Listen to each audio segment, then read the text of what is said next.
إذن نستأنف عملنا وأطلب من الأستاذ جيبي بروفيسور جيبي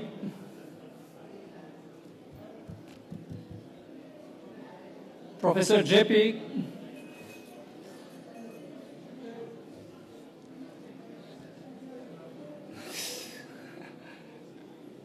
please join us.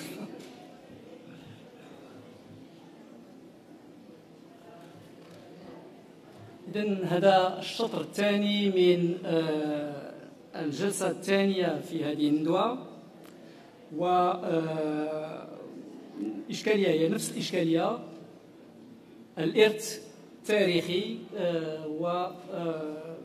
والإرث سيتم تناوله من زوايا مختلفة. والبداية مع الأستاذ سامويل جيبي، مدير معهد العلوم الإنسانية في إفريقيا بجامعة كيب تاون بجنوب إفريقيا. الأستاذ جيبي مدير إذن لهذا المعهد، وحصل على PhD من جامعة برينستون بالولايات المتحدة، وتعامل مع عدد كبير من المنظمات القارية والوطنية في مجال اختصاصاته العلمية. إذن موضوع الأستاذ سامويل جيبي عنوانه هو الارتباط بالتاريخ، التاريخ المرتبط connected history، ضرورة بالنسبة لإفريقيا. وهذا المفهوم ديال connected أو connection موجود منذ القديم، ولكن مؤلفات المؤرخ الهندي سانجاي سابرامانيام هو الذي أعطاه خلال هذه السنوات الأخيرة دفعة قوية. والأستاذ سانجاي درس بجامعة أكسفورد ببريطانيا العظمى وبUCLA بالولايات المتحدة، وهو الآن أستاذ بكوليج دو فرانس في باريس، وتخصصه في كوليج دو فرانس له كرسي تاريخ الشمولي. وبالطبع هناك علاقة عضوية بين تاريخ المرتبط وتاريخ الشمولي. تفضل أستاذ.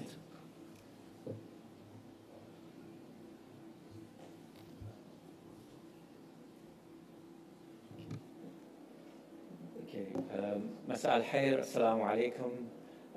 شكرا لك لسيد رئيس الجلسة، وشكرا لأكاديمية لدعوة إلي. سألقي متأسف بالإنجليزي. So my talk is titled "The Necessity of Connected Histories." I think the translation in the program is not completely satisfactory.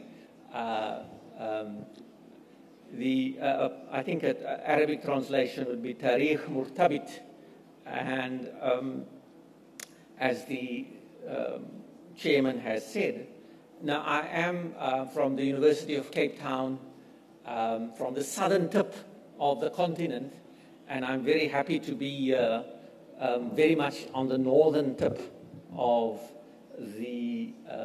the continent. And this is, of course, a part of the continent which has had a very long history of historical writing.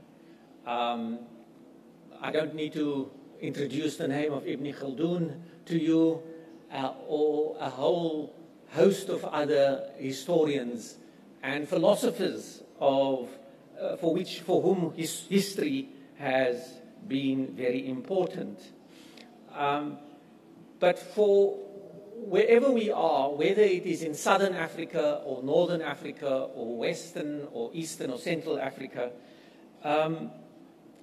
what has happened is that we have become tied to histories that have been confined to the nation state,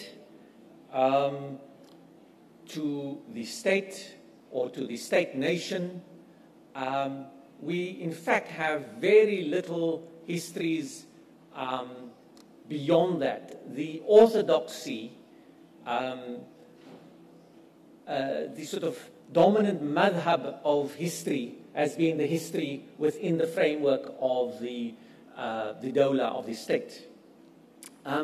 From my part of the world, if I look at Southern Africa, for instance, we have extremely little, if any, nothing really, of the history of the region. Maybe if I have colleagues here from other parts of Southern Africa, they can tell me if they have in Portuguese or in English histories of the Southern African region. I know in South Africa we do a lot of history, but it is history within the confines of the state. The fact is our state was only formed in 1910, which is very late, when the origins of the African National, the precursor, the organization that becomes the African National Congress was established. It incorporated people from much further north of South Africa. The history of the liberation of South Africa, in fact, is a story of the history of the region. We cannot think of the liberation of South Africa without thinking of what happened in the frontline states. Yet our history is very much dominated by a paradigm of the juridical nation state. We do, of course, have local histories, and we do have community histories and so on, but those are very much subsumed by the state. What I want to talk about is a notion that is linked somewhat to the emergence in the late 1980s, the 1990s, with ideas such as global history, transnational history, and world history. I don't know when precisely these ideas and these terms emerged, but certainly if one looks at publications, it is clear that the fall of the Berlin Wall, the new configuration of power after the fall of the Berlin Wall, give rise to these terms: global history, transnational history, world history, and also, as our chair has said, the idea of connected history. It is wrong to say that these are absolutely new, because since the Renaissance, the Western Renaissance at least, we have had these attempts to write world histories, to write histories on the world scale. There are examples of this, and even within the Islamic tradition that you will know very well here, you have the great figures like Mas'udi who've written universal histories, history since the beginning of time, and so on. So it's not absolutely new, but certainly the configuration that these terms take since the 90s is somewhat new. And then of course, we have had for a long time imperial history, histories of the empires, the British Empire, the French, and so on and so forth, the Japanese. But as one scholar has said, these histories and history in general has for a long time been an egotistical story in which the dominant power, the dominant authors of the story take center stage, and those who are not, those who are the subjects, those who are on the margins, are not seen as actors worthy of writing about. So imperial history has been very much the history of the powerful and the elites and so on. Yet we see so much history against the empire as these empires spread over time.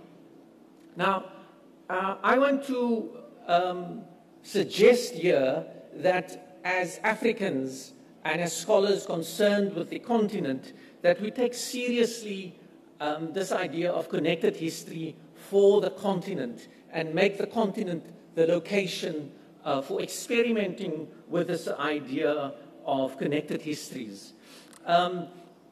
Connected in the sense of connections across space, and I will give you some examples, and connected as in connections across deep time. Let me just say something about what I mean by deep time. We also, apart from working within the framework of the nation state, we have come to have a very shallow temporal depth for our history, or our histories.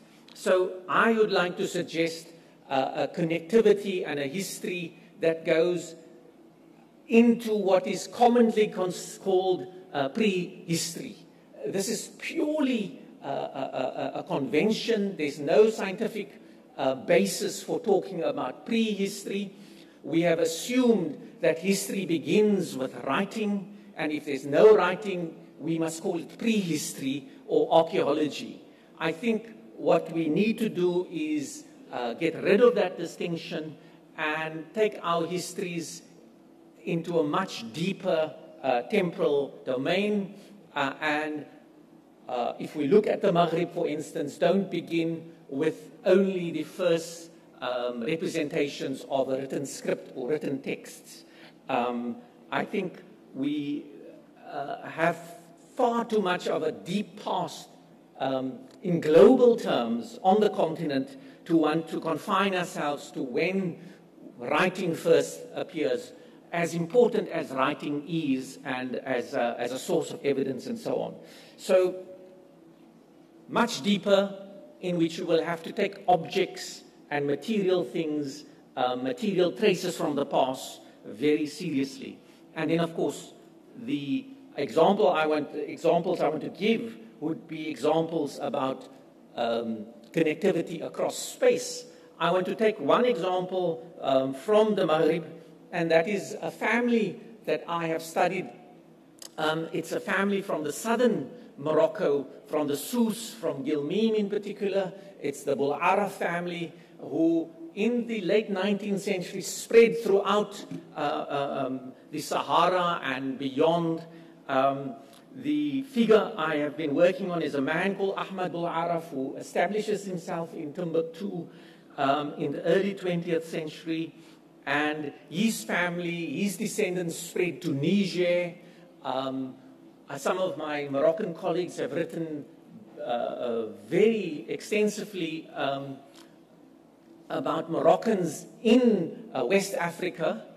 And this family and this name appears in this literature. What is interesting is I don't know whether Bul'araf called himself a Moroccan. His identity is not the issue here. What I want to assert is the connectivity.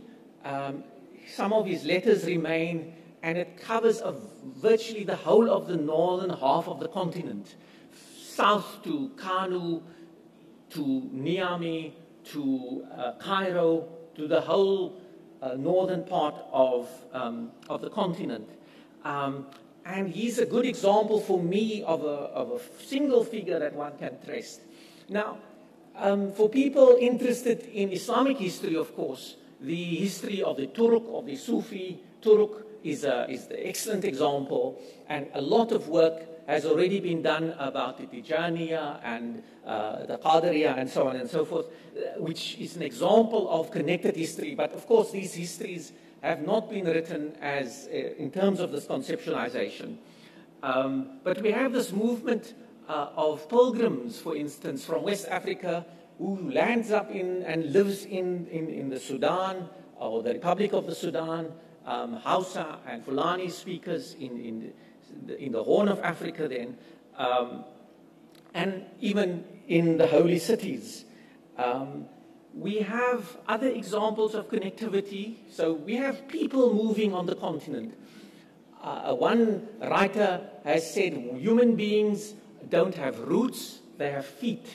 In other words, human beings are not stuck in a place, they move. And I think we often forget because we are concerned with identity and place and not with movement in history. So we can write human beings as agents of connectivity, human beings as active actors and agents. The other example is of things, of objects, ashya, of these being actors as well and moving across vast spaces. In West Africa, for a long time, the currency that was used were kuri or cowrie shells, and these shells came from the Indian Ocean. They came from the Maldives, and we now have evidence they even came from Okinawa in Japan, and circulated in West Africa.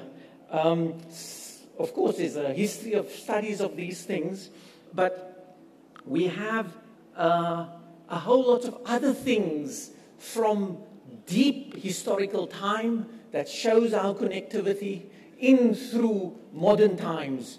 The movement in the 20th century, if we look at the movements today of weapons, of arms, of materials of war, there are lots of examples. If we look at somebody like Ahmad al-Araf and we want to bring things into his story, we will ask, as a man concerned with libraries and books, how did his paper move around? Where did he get his paper from? These objects tell us a lot about the past and should be the subjects of our histories. Into the 20th century, for which we do have far more evidence, is of course the history of the liberation struggles and the movements across the continents. Again, from Southern Africa, as I said, you can't think of South Africa and democratization and becoming part of the African community of nations without Southern Africa. But you can even say without North Africa, because where does Nelson Mandela go to? One of the countries he first visits is Morocco. When he goes to visit the camps of FLN, he comes to this part of the world. That is pretty common knowledge, some of these things about national liberation on the continent. But we have to not only think of them as national liberation, we have to also think of them as connectivity, as stories of connectivity, of marriages, of people who learn other languages as they move across the continent. And live for long periods of time in certain parts of the continent where they're not originally from. So I think it's going to be time for me to conclude now. And what I want to urge then is for us to think continentally, including the islands, very importantly to think about the islands as part of our continental space. To think globally, of course, but whether we think continentally or globally, to think connectivity, irtibat or ittisalat or whatever word you're going to use, it begins already in our languages, in the languages of Africa, in these massive language families for which we can trace the connections across time. It begins with the very fact of human evolution, and the origins of man on the continent. So it's in our genes, and we have to take seriously this element of movement. We have been concerned with identity for obvious reasons, but sometimes it has obscured our concern with movement, with flows, with connections. Humans move. They connect with each other. Humans connect with objects in history. But objects can also determine how humans move. We have massive trading diasporas and communities that almost in a sense were determined by how objects were needed and commanded their attention. So, Sayyid Rais, I want to conclude there and make this urge for us to think connectivity. Thank you very much. Thank you, Professor Shamil.